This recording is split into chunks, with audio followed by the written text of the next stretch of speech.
Hello friends, मैं सुधीर स्वागत करता हूं आप सभी का आपके अपने चैनल स्कोर मैक्स पे। और आज हम डिस्कस करेंगे आपकी IBO 3 इंडियाज़ फॉरेन ट्रेड की यूनिट 1 इंडियाज़ फॉरेन ट्रेड। तो इस चैप्टर के अंदर, इस लेक्चर के अंदर हम जिन पॉइंट्स को कवर करेंगे उनके बारे में बात करते हैं। सबसे पहला पॉइंट जो हम कवर करेंगे, फॉरेन ट्रेड एंड डेवलपमेंट, कि किस तरह फॉरेन ट्रेड किसी कंट्री के डेवलपमेंट में हेल्प करता है। दूसरा टॉपिक होगा इसके अंदर हमारा trend in Indian foreign trade. India जो फॉरेन ट्रेड करती है, मतलब चाहे एक्सपोर्ट करती है चाहे इंपोर्ट करती है, तो उसका क्या ट्रेंड है। नेक्स्ट है हुआ कंपोजिशन ऑफ फॉरेन ट्रेड, मतलब अगर हमारा ट्रेड होता है फॉरेन ट्रेड तो उसके अंदर हम क्या एक्सपोर्ट करते हैं, कितना इंपोर्ट करते हैं। नेक्स्ट होगा डायरेक्शन ऑफ फॉरेन ट्रेड, मतलब किस डायरेक्शन में, मतलब हमारा एक्सपोर्ट कितना इंक्रीज हो रहा है, हमारा कितना एक्सपोर्ट इंक्रीज हो रहा है, डिक्रीज हो रहा है, इंपोर्ट इंक्रीज हो रहा है, डिक्रीज हो रहा है, कौन से प्रोडक्ट है जिसकी वैल्यू बढ़ रही है। और लास्ट होगा इसके अंदर आपका topic major problems of India's export sector. तो स्टार्ट करते हैं वीडियो। सबसे पहले है foreign trade and development. According to J.S. Mills in his book titled Principle of Political Economy, discussing the gains from foreign trade, pointing out that setting aside its enabling countries to obtain commodity which they could not produce themselves, मतलब जो हमारे JS mills थी उनकी books में उन्होंने discuss किया है कि हमारे फॉरेन ट्रेड का क्या क्या बेनिफिट होता है। तो सबसे पहले उन्होंने जो बेनिफिट बताया है कि फॉरेन ट्रेड के थ्रू हम उन कमोडिटीज को ऑब्टेन कर सकते हैं जिनका कि हम खुद प्रोडक्शन नहीं कर सकते। मतलब कोई ऐसी कमोडिटी है जिसका आप प्रोडक्शन नहीं कर सकते, और अगर आप उस कंडीशन में फॉरेन ट्रेड करते हैं तो आपको वो कमोडिटी भी ऑब्टेन हो जाएगी, मिल जाएगी। सबसे पहला बेनिफिट क्या है, किसी कंट्री के डेवलपमेंट के लिए हम उस तरह के प्रोडक्ट को ऑब्टेन कर सकते हैं, उस प्रोडक्ट को ऑब्टेन कर सकते हैं जिसका कि हमारी कंट्री प्रोडक्शन ही नहीं करती। And it's advantage consist in a more efficient employment of the productive forces of the world. और इसके थ्रू हमारे कह सकते हैं वर्ल्ड की जो प्रोडक्टिव फोर्सेज होती है उनमें भी कह सकते हैं उन्हें एडवांटेज मिलता है, वो भी एफिशिएंट होती हैं। क्योंकि अब उनका ये नहीं है कि उनका प्रोडक्ट उनके पास तक एक लिमिटेड रहेगा, अगर वो बेटर वे में इंप्रूव कर रहे हैं, प्रोडक्शन कर रहे हैं, तो उसकी डिमांड ओवरऑल वर्ल्ड भी मांगी जाएगी। Progress for small countries, small in terms of domestic market, depend upon their ability to trade relatively freely with the rest of the world। अब कोई छोटी कंट्री है और उसने कह सकते हैं उसने कोई प्रोडक्ट का प्रोडक्शन करती है, लेकिन वो प्रोडक्शन अपनी मर्जी से नहीं करता। उसे होता है कि वो सिर्फ उतना ही प्रोडक्शन करेगा जितना कि उसकी कंट्री में डिमांड है। लेकिन अभी हम फॉरेन ट्रेड की बात करते हैं, अगर वो कंट्री फॉरेन ट्रेड करने लग जाती है तो अब वो प्रोडक्शन अपनी कैपेसिटी के हिसाब से करेगा, मतलब उसके पास जितनी कैपेसिटी है उसके हिसाब से ज़्यादा प्रोडक्शन करेगा ओवरऑल वर्ल्ड के साथ। तो कहीं ना कहीं इसका जो बेनिफिट होता है, जो हमारी स्मॉल स्केल कंट्रीज है जिनका साइज कम है, उनके लिए भी बेनिफिशियल होता है हमारा foreign trade. On the other hand, economic growth led by export in accompanied by the flow of capital, acquisition of new technology, rising level of saving economies, etc. तो जब भी हम बात करते हैं इकोनॉमिक डेवलपमेंट की, इकोनॉमिक ग्रोथ की, तो जब भी हम फॉरेन ट्रेड करेंगे तो उसके थ्रू कहीं ना कहीं हमारी कंट्री में करेंसीज का फ्लो भी होगा, कैपिटल फ्लो इनफ्लो भी हो सकता है और आउटफ्लो भी हो सकता है। हमारी कंट्री में न्यू टेक्नोलॉजी आएगी, जब दूसरी कंट्री के प्रोडक्ट हमारी कंट्री में इंपोर्ट होंगे या हमारी कंट्री के प्रोडक्ट दूसरी कंट्री में एक्सपोर्ट होंगे तो वहाँ की मार्केट में कॉम्पिटिशन लेवल बढ़ेगा। और जब कॉम्पिटिशन लेवल बढ़ेगा तो कहीं ना कहीं उसका बेनिफिट वहाँ के कस्टमर्स को, वहाँ के कंज्यूमर्स को मिलता है, उन्हें अच्छे क्वालिटी के प्रोडक्ट मिलते हैं, कम प्राइसेस पे अवेलेबल होते हैं। This also leads to improve in quality and forces firms to cut cost and seek new ways of producing and selling their goods. This mean would improve the productivity of different sectors of the economy। तो कह सकते हैं जब भी हम foreign trade करते हैं तो ये इंप्रूव करती है हमारी प्रोडक्टिविटी जो होती है किसी भी सेक्टर की। मतलब हमारी अगर प्रोडक्टिविटी, किसी भी चीज़ का प्रोडक्शन कर रही है कोई कंट्री, अगर वो फॉरेन ट्रेड करना स्टार्ट कर देगी तो उसकी कंट्री में दूसरी कंट्री के प्रोडक्ट इंपोर्ट होंगे, तो कहीं ना कहीं अपनी प्रोडक्टिविटी को इंप्रूव करते हैं, चाहे वो कोई भी सेक्टर, चाहे उनका मैन्युफैक्चरिंग सेक्टर हो चाहे सर्विस सेक्टर हो। तो सीधी सी बात है, अगर आप फॉरेन ट्रेड करते हैं तो उसका बेनिफिट आपकी इकोनॉमी को, आपकी कंट्री कंज्यूमर्स को, आपके कह सकते हैं जो भी इंडस्ट्रियलिस्ट है, आपकी गवर्नमेंट है, आपकी इकोनॉमी, हर चीज़ को उसका बेनिफिट मिलता है। बात करते हैं exports of selected east Asia countries. क्या कौन कौन सी कंट्रीज कितना एक्सपोर्ट करती हैं उसके बारे में बात कर लेते हैं। तो सबसे पहले अगर हम बात करें कंट्रीज की, तो हमारे पास यहाँ पर जो भी कंट्रीज है सारी ईस्ट एशिया कंट्रीज की हमने बात करी है इसके अंदर। और इसके अंदर जो हमारे पास डाटा अवेलेबल है कि कौन सी कंट्री कितना एक्सपोर्ट कर रही है या कितना एक्सपोर्ट नहीं कर रही, तो ये सिर्फ हम एक तरह से कह सकते हैं ओवरऑल इनके एक रेशो लेके चल रहे हैं कि अगर कोई कंट्री 10 रेशो थी या उसने कोई 10 रुपए का एक्सपोर्ट कर रही थी तो उसी के हिसाब से वो फ्यूचर में कितना एक्सपोर्ट कर रही थी या नहीं करती थी। अब जैसे जब बात करते हैं चाइना की, अगर हम चाइना का एज्यूम करके चलते हैं कि 1994 के अंदर जिसका टोटल एक्सपोर्ट था वो 121.05 का था, और 1998 तक जाते जाते एक्सपोर्ट कितने का हो गया, 183.53, ये भी इंक्रीज हुआ। इसी तरह अगर आप मलेशिया की बात करते हैं तो मलेशिया क्या था, एक्सपोर्ट 58.8 था, और ये भी टाइम के साथ ईयर बाय ईयर इंक्रीज होता होता आपका 73.3 तक पहुंच गया। इसके साथ आप बात करते हैं इंडोनेशिया की, तो यहाँ पर भी जो हमारा एक्सपोर्ट था वो 40 से स्टार्ट हुआ था और लास्ट कहाँ तक गया था, 48.8 तक। इसी के साथ अगर आप सिंगापुर की बात करते हैं तो सिंगापुर भी 96.8 था पहले हमारा 1994 के अंदर, और वो भी लास्ट में 109.9 तक पहुंच गया था। इसी तरह आपका थाईलैंड है, और इसी तरह आपका जो इंडिया का था, इंडिया की बात करें तो इंडिया का 1994 के अंदर 25.0 था, जो कि 1998 के अंदर कहाँ तक पहुंच गया था, 33.6 तक। डेवलपिंग कंट्रीज के ओवरऑल डेवलपिंग कंट्रीज की बात करें तो इनका 1351.2 था एक्सपोर्ट, जो कि इंक्रीज हो गया था 1998 के अंदर 1740.5 तक। और अगर हम ओवरऑल वर्ल्ड के एक्सपोर्ट की बात करें तो 4265.3 एक्सपोर्ट था हमारा 1994 के अंदर, और ये हमारा इंप्रूव हो गया था 1998 के अंदर 54.5 तक। तो नॉर्मली अगर हम इन शॉर्ट टर्म की बात करें, शॉर्ट टर्म में बात करें तो हर कंट्री का एक्सपोर्ट कहीं ना कहीं इंक्रीज हुआ था, क्योंकि हर कंट्री को समझ में आ चुका था, क्योंकि अगर वो इंपोर्ट करेगा तभी उसके पास फॉरेन एक्सचेंज आएगा, और तभी वो अपनी जो दूसरी कंट्री से इंपोर्टेड गुड्स की नीड्स होती है उसको पूरी कर सकता है। अब developing nations around the world are demonstrating an increasing understanding of the benefits of trade liberalization and integration. जो भी हमारी डेवलपिंग नेशंस थे, या जो कह सकते जो कंट्रीज थी, वो समझ चुकी थी इस चीज़ को कि अगर वो अपनी कंट्री के ट्रेड को लिबरलाइज करेंगे, इंटीग्रेट करेंगे अदर कंट्रीज के साथ, तो उसका कह सकते हैं कहीं ना कहीं बेनिफिट उस कंट्री की इकोनॉमी के ऊपर, वहाँ के कंज्यूमर्स के ऊपर, वहाँ की इकोनॉमिक डेवलपमेंट के ऊपर ही पड़ेगा। तो काफ़ी सारे कि कुछ कंट्रीज ने तो अपने आप को इस बेनिफिट्स को देखते हुए इंटीग्रेट कर लिया था, लिबरलाइज कर लिया था अपनी ट्रेडिंग पॉलिसीज को, लेकिन इसके बाद भी कुछ ऐसी कंट्रीज थी जो अपने कह सकते हैं अपनी कंट्री के ट्रेड को ओपन नहीं कर रही थी, तो उनको कुछ एक्सटर्नल प्रेशर्स की वजह से उन कन्वेंशंस को ज्वाइन करना पड़ा और अपनी मार्केट को कह सकते हैं ओपन करना पड़ा ओवरऑल वर्ल्ड के लिए।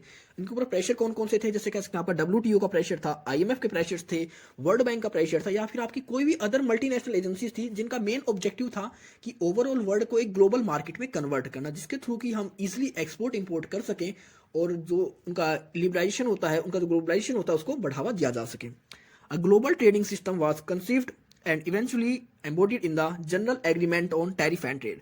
तो हमारा जो एक सिस्टम आया मार्केट के अंदर, या कह सकते हैं स्टैब्लिश किया गया 1947 के अंदर, general agreement on tariff and trade. तो इस कह सकते हैं इसके अंदर था क्या, इस बॉडी के अंदर, इसके अंदर एक तरह से जो ऑर्गेनाइजेशन थी, जो बॉडी थी, इसके अंदर कुछ रूल्स रेगुलेशंस या कह सकते हैं प्रोटेक्शनिस्ट पॉलिसीज थी कि किस तरह हम अपनी इकोनॉमी को सिक्योर कर सकते हैं।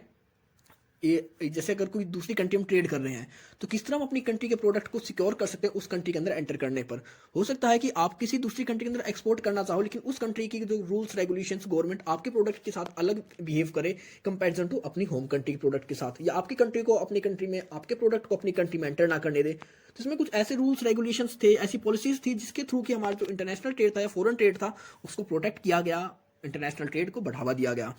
और इसी के साथ आपका 1995 के अंदर शायद आपका WTO बना दिया गया था गैट को, क्योंकि गैट बात करता था सिर्फ आपकी प्रोडक्ट के बारे में कि हम प्रोडक्ट का किस तरह एक्सपोर्ट करते हैं, प्रोडक्ट का किस तरह इंपोर्ट करेंगे, उनके रूल्स रेगुलेशंस, उनके प्रोटेक्शन की पॉलिसीज। लेकिन हमने देखा कि 1995 के अंदर हमें आते आते हमारा जो सर्विसेज का एक्सपोर्ट और इंपोर्ट था वो भी काफ़ी लेवल तक इंक्रीज हो चुका था। ओवरऑल हमारा जो एक्सपोर्ट था उसके अंदर अब सर्विसेज का रेशियो बहुत ज़्यादा इंक्रीज हो चुका था। तो हमें अब एक ऐसी बॉडी की नीड थी, ऐसे एक ऑर्गेनाइजेशन की नीड थी जो कि हमारे अब कह सकते हैं सर्विसेज को भी रूल्स रेगुलेट करे, उनको कस्टमाइज करे और उनके ऊपर कंट्रोल कर सके। तो उसी तभी आपका गैट था उसको चेंज कर दिया गया था कह सकते हैं WTO के अंदर। Beyond the GATT and WTO global approach, numerous regional arrangements have also taken hold. The North American Free Trade Agreement NAFTA, the European Union, and the numerous regional pacts of varying scope in Central and Southern America, Southern Africa, Southeast Asia, Middle East, and even the foreign Soviet Union, all signifying a growing commitment by the government to trade and investment liberalization as a preferred engine of economic growth. तो इसके साथ ही जरूरी नहीं कि सिर्फ WTO और gate ने ये इंपॉर्टेंस रोल प्ले किया हमारे इन्वेस्टमेंट को या हमारे जो फॉरेन ट्रेड को या फॉरेन जो हमारा एक्सपोर्ट था इंपोर्ट को उसको इंक्रीज करने में। इसके साथ ही हमारे कुछ ऐसे रीजनल ऑर्गेनाइजेशंस भी थे जिन्हें समझ में आ चुका था कि अगर उन्होंने अपने रीजन को अपनी कंट्री को डेवलप करना है, क्योंकि उन्होंने देख लिया था अगर आपको अपनी कंट्री को डेवलप करना है तो आप सिर्फ एक कह सकते हैं इकोनॉमिक ग्रोथ के लिए अपने इकोनॉमी को लिबरलाइज करिए for the purpose of trade, और जब आपका ट्रेड लिबरलाइज हो जाएगा तभी आपकी कह सकते हैं जो इकोनॉमी होगी वो ग्रोथ होगी। तो इसके अंदर आपके जैसे नाफ्टा था, उन्होंने एक यूनियन बना लिया कि आप हमारी इस यूनियन की किसी भी कंट्री के अंदर ट्रेड करते हैं तो आपको कोई ड्यूटी पे नहीं करनी पड़ेगी, आपके ऊपर कोई सब्सिडीज, आपके ऊपर कोई चार्ज नहीं लगाया जाएगा, या आपके ऊपर कोई टैक्स टैरिफ ये सब नहीं लगेंगे। इसी तरह यूरोपियन यूनियंस ने अपने रीजनल अरेंजमेंट्स कर लिए, बॉडी बना ली, ऑर्गेनाइजेशन बना ली। इसी तरह अलग अलग रीजन्स पे कुछ ऐसी बॉडीज अरेंजमेंट्स हो गए थे जो कि ट्रेड को अब कह सकते हैं बढ़ावा दे रहे थे, क्योंकि अब हर कंट्री या कह सकते हैं ओवरऑल वर्ल्ड को समझ में आ चुका था कि अगर डेवलप होना है, आपको अपनी इकोनॉमी को ग्रोथ करना है, तो उस कंडीशन में आपको अपने ट्रेड को लिबरलाइज करना ही पड़ेगा। Trends in Indian foreign trade, कि इंडिया का जो फॉरेन ट्रेड है, मतलब कितना हम एक्सपोर्ट करते हैं, कितना हम इंपोर्ट करते हैं, उसका क्या आज तक का ट्रेंड रहा है।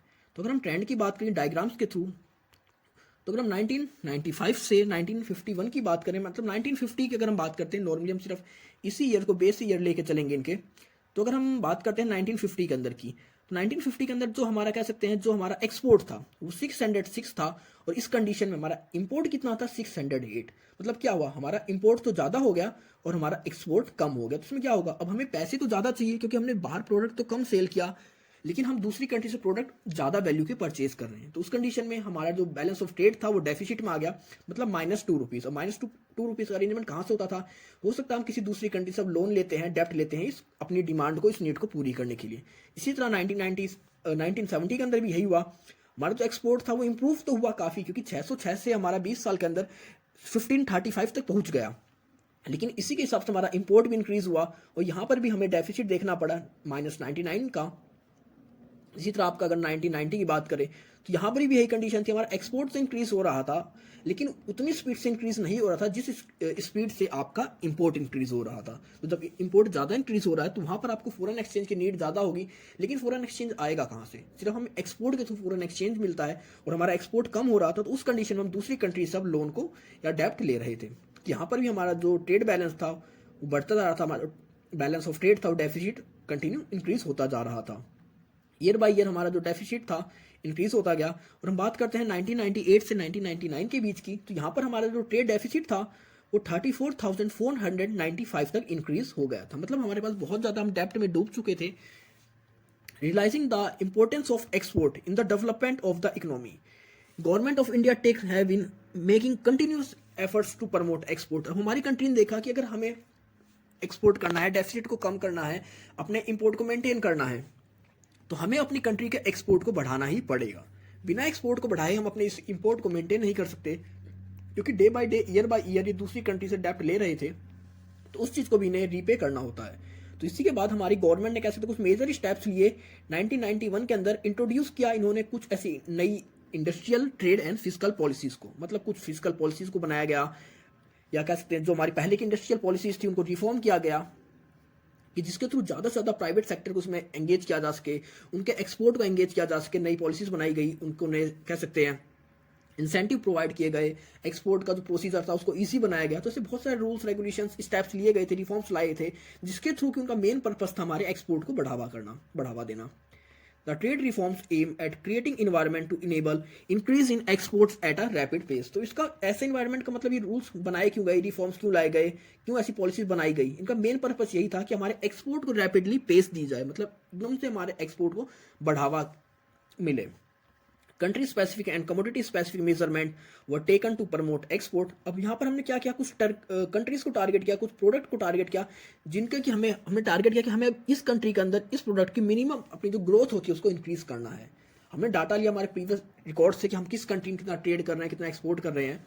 The board of trade identifies 34 extreme focus products and aim at achieving 30% annual growth in export. तो हमारी कंट्री ने कह सकते हैं, हमारा जो बोर्ड ऑफ ट्रेड था उसने 34 प्रोडक्ट के ऊपर फोकस किया, सिलेक्शन किया उनका, और उसके ऊपर उन्होंने एक गोल एस्टेब्लिश किया कि मिनिमम एक साल के अंदर हम इसके ऊपर 30% एनुअल ग्रोथ को इंक्रीज करेंगे अपने एक्सपोर्ट के अंदर।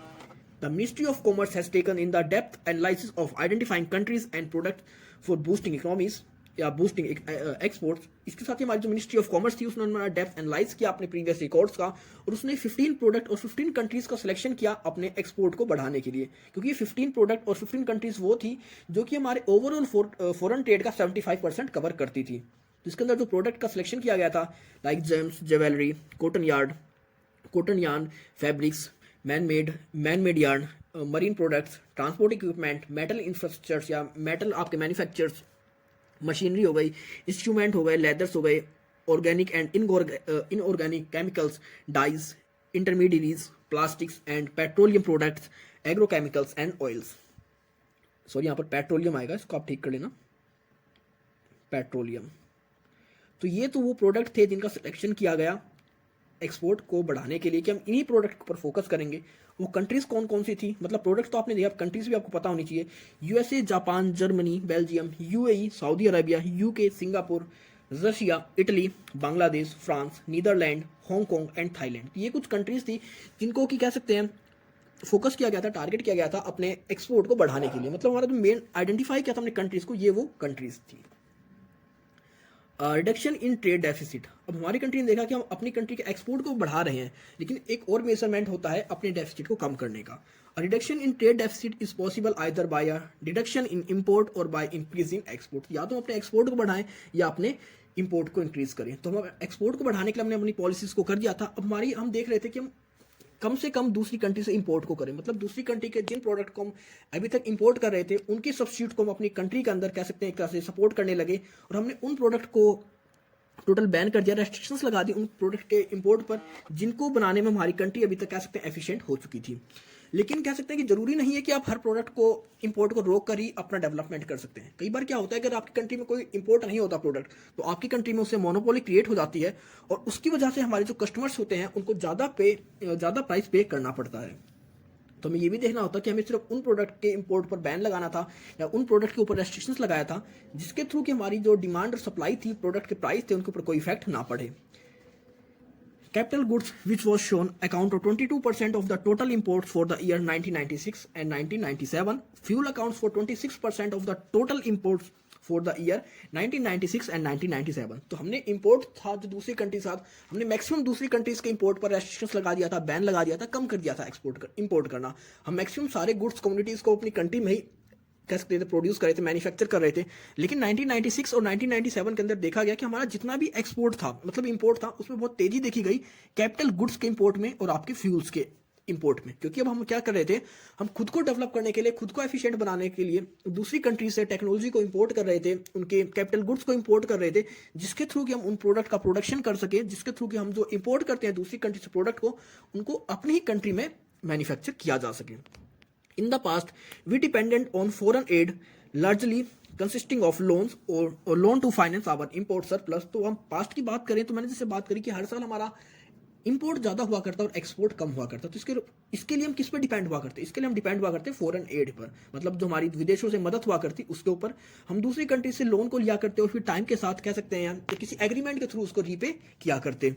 तो हमारे पास जो डाटा अवेलेबल है सितंबर 99 का इंडिया का जो डेप्ट था इंडिया के ऊपर, तो उस टाइम था यूएस का डेप्ट था 98.87 बिलियन का डेप्ट था इंडिया के ऊपर 1999 के अंदर। मतलब ये डेप्ट कहाँ से आया? मतलब ये वो डेप्ट था जिसका यूज किया था हमने अपने इंपोर्ट के बैलेंस को मेंटेन करने के लिए, बैलेंस या फिर इंपोर्ट की जो नीड थी उनको फुलफिल करने के लिए।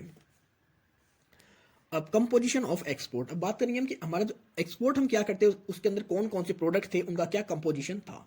तो सबसे पहले अगर हम बात करते हैं एग्रीकल्चर प्रोडक्ट्स के बारे में, agriculture product and allied product, तो 1996 से अगर हम देखते हैं तो ये 44.2% था, मतलब हमारे टोटल एक्सपोर्ट का। और टाइम के साथ आप देख सकते हैं ईयर बाय ईयर ये डिक्रीज होता गया है, और आखिरी में अगर हम 1998 से 99 की बात करें तो ये 18.5% तक बचा। मतलब टाइम के साथ जो हमारा एक्सपोर्ट था एग्रीकल्चर और अलाइड प्रोडक्ट्स का वो डिक्रीज होता चला गया। और उसके साथ अगर हम बात करें जैसे कि मिनरल्स एंड ओर्स, ये हमारा था 8.1% 1960 के अंदर, और ये कहाँ पर आप कहते हैं ये भी डिक्रीज हो गया 2.1%। मतलब दो ऐसे प्रोडक्ट थे जो कि आपका पहले तो ये बेटर परफॉर्म कर रहे थे, इनका जो एक्सपोर्ट था पहले ज़्यादा था, लेकिन टाइम के साथ तो इनका एक्सपोर्ट था वो इंक्रीज तो हुआ लेकिन उस रेशो में इंक्रीज नहीं हो पाया जितना कि पहले ये था। तो आपका एग्रीकल्चर प्रोडक्ट और आपके ओर्स एंड माइंस, इनका जो एक्सपोर्ट लेवल था वो टाइम के साथ इनका जो परसेंटेज था वो डिक्रीज हुआ। नेक्स्ट बात करते हैं हम टेक्सटाइल, फैब्रिक्स एंड मैन्युफैक्चर्स। अब हम टेक्सटाइल्स की बात करते हैं, फैब्रिक्स की बात करते हैं, तो ये हमारा 1960 के अंदर था 11.4%, जो कि टाइम के साथ कितना इंक्रीज हुआ 25.4%। मतलब हमारी जो टेक्सटाइल इंडस्ट्री थी उसका जो एक्सपोर्ट था वो ग्रोथ करने लगा था। अगर हम बात करें 1960 से लेकर 1999 1988 के बीच, मतलब कितने साल का गैप था। नॉर्मली अगर यहाँ पर हम देखते हैं सिर्फ 38 ईयर्स के गैप के अंदर हमने डबल की कह सकते हैं जो जो हमारी परसेंटेज थी डबल पे हमने इंप्रूवमेंट करी थी। इसके साथ ही आपका लेदर एंड लेदर मैन्युफैक्चर्स, हम लेदर की बात करते हैं। 1960 के अंदर हमारा जो एक्सपोर्ट का कंपोजिशन था वो सिर्फ 4.4% था, और ये हमारा 1998 के अंदर बात करें तो ये 4.8% था। तो इसके ऊपर कह सकते हैं इसके अंदर कोई इतना इंप्रूवमेंट नहीं हुआ था, इंक्रीज नहीं हुआ था। ये जहाँ तक सिर्फ कुछ पॉइंट इंक्रीज होकर ही इंक्रीज, ये नहीं कहेंगे कि ये डिक्रीज हुआ। मतलब ठीक है, जितना पहले था उतना आज भी इसका रेशो था। नेक्स्ट आपका जेम्स एंड ज्वेलरी। अब जेम्स एंड ज्वेलरी के बारे में बात करेंगे तो इसके अंदर हमारे पास 1960 अंदर के अंदर इसका जो रेशो था, परसेंटेज था 0.2, मतलब 1% भी एक्सपोर्ट नहीं हुआ करता। लेकिन अभी हम बात करते हैं 1998 के अंदर, तो इसका जो रेशो अब इंक्रीज हुआ एकदम से एक्सपोर्ट का, वो आप पहुंच गया था 17.5। तो आप देख सकते हैं इंडिया का जो एक्सपोर्ट था ज्वेलरी और जेम्स के अंदर, ये बहुत तेजी से रैपिड स्पीड के साथ एक्सपोर्ट इसका जो इंक्रीज हुआ। नेक्स्ट आपका केमिकल्स एंड अलाइड प्रोडक्ट्स। अब केमिकल्स की बात करते हैं, अलाइड प्रोडक्ट्स की बात करते हैं, तो हमारा 1960 के अंदर जो हमारी इंडिया के केमिकल प्रोडक्ट्स का जो एक्सपोर्ट था 1.1% था, और ये हमारा 1998 तक पहुंचते पहुंचते 10.0% तक पहुंच गया। मतलब हमारा कह सकते हैं हमारे जेम्स इसका भी एक्सपोर्ट इंक्रीज हुआ, हमारे कह सकते हैं जो केमिकल इंडस्ट्री थी इसका प्रोडक्ट भी इंक्रीज हुआ। नेक्स्ट है machinery, transport and metal manufacturing including steel and iron. अब इसके अंदर हमारे पास जो रेशो था 1960 के अंदर 3.4% था, और ये भी इंक्रीज होकर हो गया हमारा 13.0%। मतलब ये भी हमारा क्या हुआ, इंक्रीज हुआ। नेक्स्ट आपका mineral, fuels and lubricant including कोयल। तो इसके अंदर हमारा जो कह सकते हैं जो फ्यूल्स थे, हमारे फ्यूल्स का एक्सपोर्ट था, लुब्रिकेंट्स का एक्सपोर्ट था, कोयल्स का एक्सपोर्ट का, एक तरह से कह सकते हैं हमारे पास जो भी हम एक तरह से फ्यूल यूज किया करते उसका जो एक्सपोर्ट था। तो 1960 के अंदर ये सिर्फ 1.1% था, और 1998 तक आते आते ये 0.4% तक पहुंच गया। मतलब ये और डिक्रीज हो गया। तो मतलब हम बात करते हैं अगर मिनरल्स या हमारे जो फ्यूल्स थे इनका एक्सपोर्ट था, ये टाइम के साथ डिक्रीज हो गया, और आपके हमारे जो अदर्स एक्सपोर्ट थे इन सभी को छोड़कर जितने भी आपके एक्सपोर्ट बचते हैं, तो उनका रेशो था 26.1%, जो कि टाइम के साथ डिक्रीज हुआ 8.4% तक पहुंच गया था। मतलब आप देख सकते हैं कि आपके किस किस सेक्टर में इंक्रीज हुआ उसका एक्सपोर्ट लेवल, किस किस का डिक्रीज हुआ। तो अगर हम बात करते हैं एग्रीकल्चर की, तो एग्रीकल्चर हमारा डिक्रीज हुआ। मतलब क्या हुआ, एग्रीकल्चर डिक्रीज हुआ है। हम अगर ऑयल एंड मिनरल्स की बात करते हैं तो ये भी डिक्रीज हुआ है। अगर हम बात करते हैं टेक्सटाइल्स और हमारी जो मैन्युफैक्चरिंग है, फैब्रिक्स हैं, तो ये इसमें ये नहीं कहेंगे कि ये डिक्रीज हुआ है, क्योंकि अपने आप में डबल इंक्रीमेंट हुआ था, तो ये हमारा इंक्रीज हुआ था। हमारे लेदर और कह सकते हैं लेदर मैन्युफैक्चर्स थे, इसमें भी इंक्रीमेंट हुआ था, लेकिन इतना नहीं कि जितना कंपेरिजन टू अदर प्रोडक्ट्स में हुआ था। तो ये था हमारा कंपोजिशन ऑफ एक्सपोर्ट 1960 से लेकर 1998 तक, किस तरह हमारे किस किस प्रोडक्ट का एक्सपोर्ट बढ़ा और किसका एक्सपोर्ट घटा। बात करते हैं कंपोजिशन ऑफ इंपोर्ट की, हम इंपोर्ट का कंपोजिशन अब उस पर क्या इफेक्ट पड़ा 1996 से 60 से लेकर 1998 के बीच में। तो हमारा इंपोर्ट था, मतलब हमारा था पेट्रोलियम, ऑयल एंड लुब्रिकेंट्स। तो 1996 के अंदर अगर हम बात करते हैं तो ये हमारा 6.1% था, जो कि आपका 1998 तक जाते जाते 15.4% तक पहुंच गया। मतलब आप देख सकते हैं कि यहाँ पर आपको दोगुने से भी ज़्यादा इंप्रूवमेंट हो गया था हमारे इंपोर्ट में, किसके, पेट्रोलियम, ऑयल एंड लुब्रिकेंट्स। क्योंकि अब हमने क्या करा था, दूसरी कंट्री से टेक्नोलॉजी को इंपोर्ट कर रहे थे, तो उस टेक्नोलॉजी को हम अपनी सारे जो मैन्युफैक्चर था, प्रोडक्शन था, उसको हम लेबर इंटेंसिव ना करके उसको कैपिटल इंटेंसिव में कन्वर्ट कर रहे थे। और उसके लिए हमें कह सकते हैं जो हमारा पेट्रोलियम थे, या उसके लिए हमें जो भी कह सकते हैं जो भी उसके लिए रॉ मटेरियल चाहिए था उस मशीनरी को चलाने के लिए, तो उस चीज़ का इंपोर्ट हमारा धीरे धीरे इंक्रीज होने लगा। इसके अंदर आपका पेट्रोलियम आ गया या आपके लुब्रिकेंट्स आ गए। नेक्स्ट आपका आ गया फर्टिलाइजर एंड फर्टिलाइजर मैन्युफैक्चरर। ये आपका 1996 के अंदर 1.2% था, और ये हमारा 1998 के अंदर पहुंचते पहुंचते हमारा जो इंपोर्ट था वो 2.4 पहुंच गया। तो इसमें भी आप देख सकते हैं इसमें भी डबल का इंक्रीमेंट हुआ था, ये भी डबल इंक्रीज हो गया था हमारा कंपोजिशन ऑफ इंपोर्ट के अंदर। अब बात करते हैं केमिकल एलिमेंट एंड कंपाउंड्स। हमारे जो केमिकल एलिमेंट्स थे उनके अंदर जो हमारा परसेंटेज था वो 3.5 था 1996 के अंदर, और ये इंक्रीज होकर डिक्रीज होकर पहुंच गया था 0.9। मतलब हमारा जो केमिकल्स एलिमेंट्स का जो हमारा इंपोर्ट था उसको हमने धीरे धीरे कम करना शुरू कर दिया था। नेक्स्ट था आपका प्लास्टिक मटेरियल्स। अब ये हमारा था 1960 के अंदर 0.8%, तो ये हमारा 1998 के अंदर ये पहुंचा 1.6%। मतलब इसमें भी हमने इंक्रीज करा प्लास्टिक और हमारा जो मटेरियल्स थे, प्लास्टिक मटेरियल्स का इंपोर्ट था, इसमें भी हमारी कंट्री में कह सकते हैं जो इंप्रूवमेंट देखा गया, मतलब हमारा जो कंट्री में इंपोर्ट था वो भी धीरे धीरे बढ़ गया। नेक्स्ट था आपका pearls, precious and semi precious stones. अब हमारे जो कह सकते हैं जो जेम्स और ज्वेलरी आते हैं उनके अंदर की बात करते हैं। अब हमारा इंपोर्ट था 1960 के अंदर था 0.08%, और जो कि आपका 1998 के अंदर 9.0% तक इंप्रूव हो गया। मतलब हम दूसरी कंट्री से ज़्यादा रॉ मटेरियल को इंपोर्ट करने लग गए थे regarding to pearls, stones and आपकी ज्वेलरी से रिलेटेड। नेक्स्ट आपका आयरन एंड स्टील्स। अब आयरन एंड स्टील्स की बात करें तो 1960 के अंदर के इसका जो रेशियो था वो 11% था, और ये डिक्रीज होकर पहुंच गया था 2.8%। मतलब हमारी कंट्री के अंदर हम कह सकते हैं हमने ऑयल, जो हमारा आयरन था और स्टील था, इसका प्रोडक्शन खुद स्टार्ट कर दिया था। अब हम इस चीज़ के लिए दूसरी कंट्री के ऊपर डिपेंड नहीं थे, और दूसरी कंट्री जो हमारा इंपोर्ट था वो भी हमने कम कर दिया था।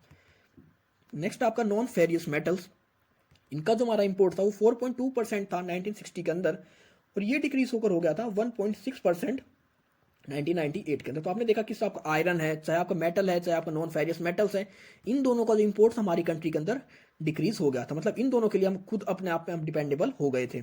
नेक्स्ट आपका कैपिटल गुड्स। कैपिटल गुड्स मतलब आपकी जो भी मशीनरी आ जाती है, टेक्नोलॉजी आती है किसी प्रोडक्शन के लिए। तो 1996 के अंदर हमारा जो था 31.7% था इसका इंपोर्ट, और 1998 तक पहुंचते पहुंचते इसका इंपोर्ट भी 16.6% तक पहुंच गया। तो मतलब इसके अंदर भी हम कह सकते हैं जो कैपिटल गुड्स को हम इंपोर्ट करते थे दूसरी कंट्री से, इसमें भी हम कहीं ना कहीं अपने आप में सेल्फ डिपेंडेंट बन रहे थे, और दूसरी कंट्रीज से हम इसका भी इंपोर्ट अब कम करना शुरू कर चुके थे।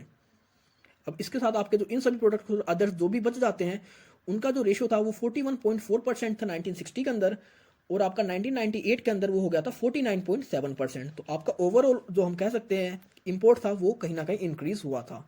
तो आपके जो इंपोर्ट डिक्रीज हुए थे वो आपके कैपिटल गुड्स थे, आपके नॉन फेरियस मेटल्स थे, आपके आयरन एंड स्टील थे, और आपका कह सकते हैं केमिकल एलिमेंट एंड कंपोनेंट। तो मतलब ये कुछ ऐसे प्रोडक्ट थे जिनका इंपोर्ट हमारी कंट्री ने कम किया था कंपैरिजन टू एक्सपोर्ट के। इनका जो हम प्रीवियस की बात करें तो इनकी जो प्रीवियस रेशियोज थी उसके कंपैरिजन अब इनका इंपोर्ट कम होने लगा था हमारी कंट्री के अंदर, क्योंकि इन प्रोडक्ट्स के अंदर हम खुद ना खुद अपने आप में डिपेंडेबल हो गए थे।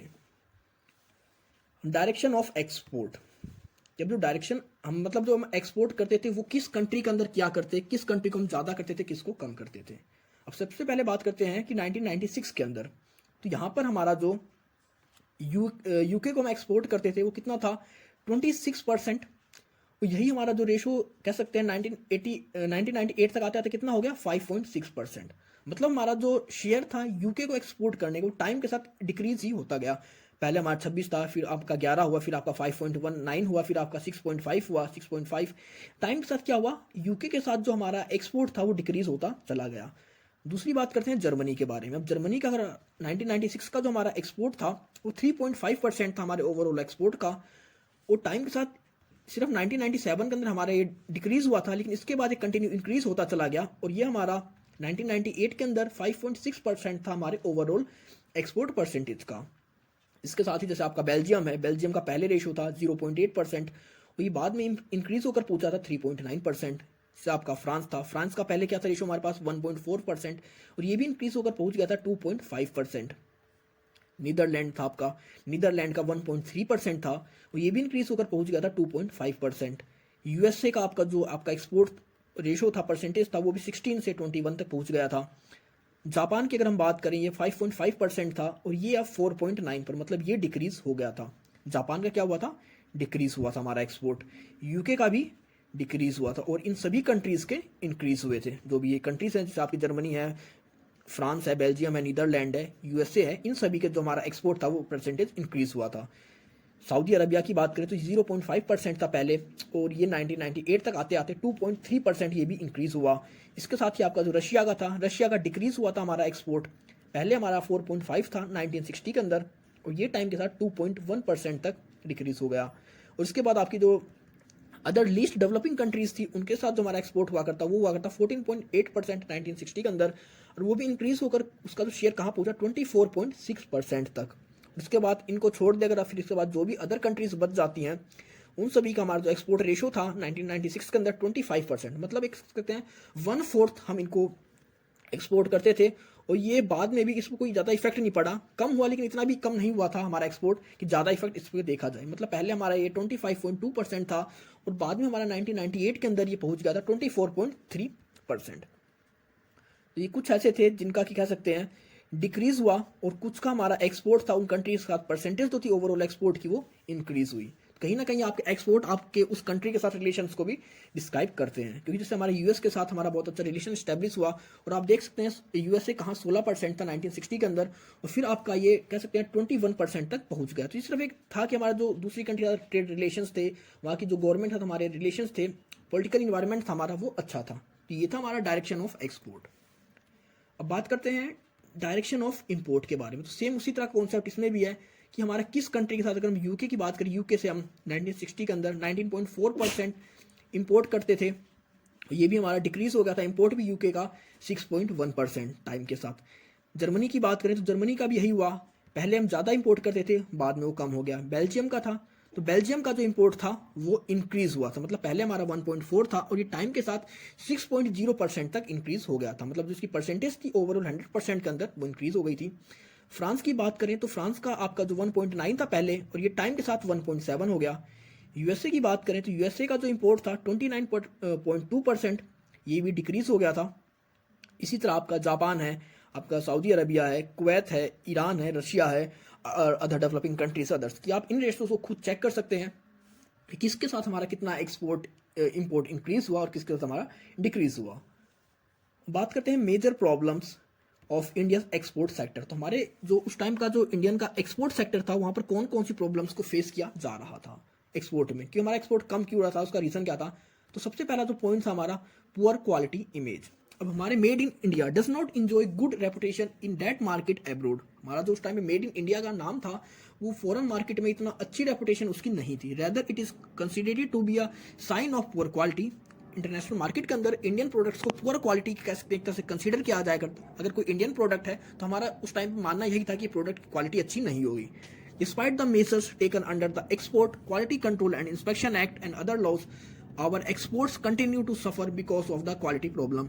उस टाइम पे कुछ कह सकते हैं हमारे जो क्वालिटी कंट्रोल थे या जो इंस्पेक्शन के एक्ट थे, उनकी वजह से भी हमारे एक्सपोर्ट सिस्टम को बहुत ज़्यादा सफ़र करना पड़ रहा था, क्योंकि हमारे उस टाइम पे प्रोडक्ट इस क्वालिटी के नहीं थे कि वो इंटरनेशनल लेवल के क्वालिटी कंट्रोल या क्वालिटी जो स्टैंडर्ड थे उनको पूरा कर सकें। और कई बार क्या था कि हमारे केयरलेसनेस की वजह से, या कह सकते हैं जो हमारा लैक ऑफ कमिटमेंट होता है पार्टीज के एक्सपोर्टर्स का, उसकी वजह से भी, या जो अपनी रिस्पॉन्सिबिलिटीज़ को पूरी नहीं करते थे, मतलब किसी ने कमिटमेंट तो दे दिया कि मैं आपको एक्सपोर्ट करूंगा लेकिन उसको कर नहीं पा रहा है, तो इन सभी चीज़ों की वजह से हमारी जो इमेज थी वो बहुत ज़्यादा खराब थी।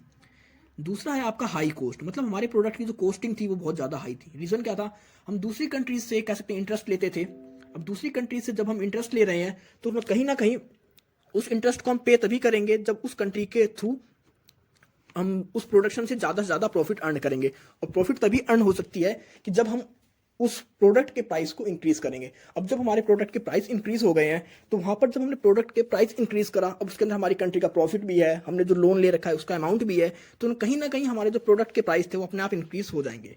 क्योंकि अगर आप अपनी खुद की कैपिटल से किसी चीज़ का प्रोडक्शन करते हैं तो वहाँ पर आपका कह सकते हैं जो प्रोडक्ट की कॉस्ट होती है वो कम होती है। लेकिन आप किसी से लोन लेकर किसी का प्रोडक्शन कर रहे हैं तो आपको अपने प्रॉफिट के साथ दूसरी कंट्री का जो लोन का इंटरेस्ट है वो भी पे करना पड़ता है।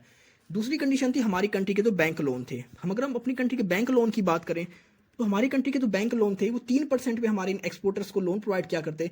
और अगर हम किसी और कंट्रीज़ की बात करते थे तो दूसरी कंट्रीज़ में वहाँ पर उन्हें 1% पर लोन मिलता था। तो हमारी कंट्री में जो लोन की फैसिलिटी थी वो भी महंगी थी हमारे एक्सपोर्टर्स के लिए। तो जितना भी लोन लेंगे उन्हें ज़्यादा इंटरेस्ट पे करना पड़ता था कंपेरिजन टू अदर किसी और कंट्रीज के मुकाबले। तो दूसरी कंट्री के जो प्रोडक्ट थे उनकी जो वैल्यू हुआ करती, कॉस्टिंग हुआ करती, वो कम हुआ करती कंपेरिजन टू इंडियन प्रोडक्ट्स से। नेक्स्ट है unreliability. As pointed out above the product originating from India are considered to be a poor quality. जैसे ऊपर ही हमने बात करी कि इंडिया के जो प्रोडक्ट थे उनको पॉइंट आउट किया जाया करता कि इनकी जो क्वालिटी है पुअर क्वालिटी। जैसे कि आज के टाइम हम मेड इन चाइना प्रोडक्ट्स की बात करते हैं कि अगर कोई भी चाइना का प्रोडक्ट है तो मतलब कुछ टाइम तक नहीं चलेगा, ज़्यादा टाइम तक नहीं चल सकता। तो वही वो कुछ उस टाइम पर कुछ ऐसी कंडीशन हमारे इंडियन प्रोडक्ट्स की थी।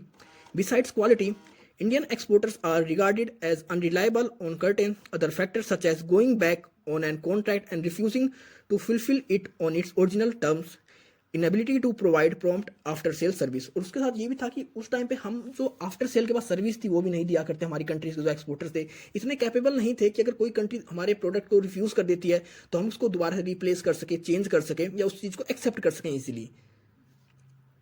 नेक्स्ट आपका इंफ्रास्ट्रक्चर बोटलनेस। अब जो इंफ्रास्ट्रक्चर था, अगर आप एक्सपोर्ट करते हो तो आपके पास इंफ्रास्ट्रक्चर होना चाहिए, जैसे आपके पास स्टोरेज का होना चाहिए, वेयर हाउसेस होने चाहिए, आपके पास ट्रांसपोर्टेबल सिस्टम ऐसा होना चाहिए, आपके पास कम्युनिकेशन सिस्टम ऐसा होना चाहिए, आपके पास पोर्ट होने चाहिए, शिप्स होने चाहिए। तो उस टाइम पे इंडिया के पास ऐसा कोई भी इंफ्रास्ट्रक्चर अवेलेबल नहीं था डेवलप, जो कि उसको एक्सपोर्ट में हेल्प कर सके। नेक्स्ट आपका इनएडिक्वेट ऑफ ट्रेड इंफॉर्मेशन सिस्टम। जब आप ट्रेडिंग करते हैं तो मैक्सिमम काफ़ी सारी ऐसी कंट्रीज हैं कि वो कहती हैं कि अब वो डॉक्यूमेंट्स को फिजिकल फॉर्म में ना लेकर ईडीआई की फॉर्म में लेंगी या इलेक्ट्रॉनिक फॉर्म में अपने सारे के सारे जो इन्फॉर्मेशन है उसको एक्सचेंज करेंगी। मतलब उनका जो ट्रेड होगा, जो कह सकते हैं उनकी जो एग्रीमेंट बनते हैं, वो सारे इलेक्ट्रॉनिक फॉर्म में होने लगे थे। उनका जो डाटा था, डॉक्यूमेंट्स थे, चाहे बिल ऑफ एक्सचेंज हो गया, बिल ऑफ लीडिंग हो गया, रिसिप्ट हो गया, इनवॉइस हो गया, वो हर चीज़ को इलेक्ट्रॉनिक फॉर्म में टेक्नोलॉजी के साथ, इंफॉर्मेशन सिस्टम के साथ एक दूसरे के साथ ट्रेड करते थे। लेकिन इंडिया के पास अभी इतना सिस्टम नहीं था या इस फॉर्म में कैपेबल नहीं था इंडिया कि अपने सारे ट्रांजेक्शन को इस कह सकते हैं इलेक्ट्रॉनिक फॉर्म में पूरा कर सके। नेक्स्ट है सप्लाई प्रॉब्लम। सब सप्लाई प्रॉब्लम्स के अंदर क्या आएगा?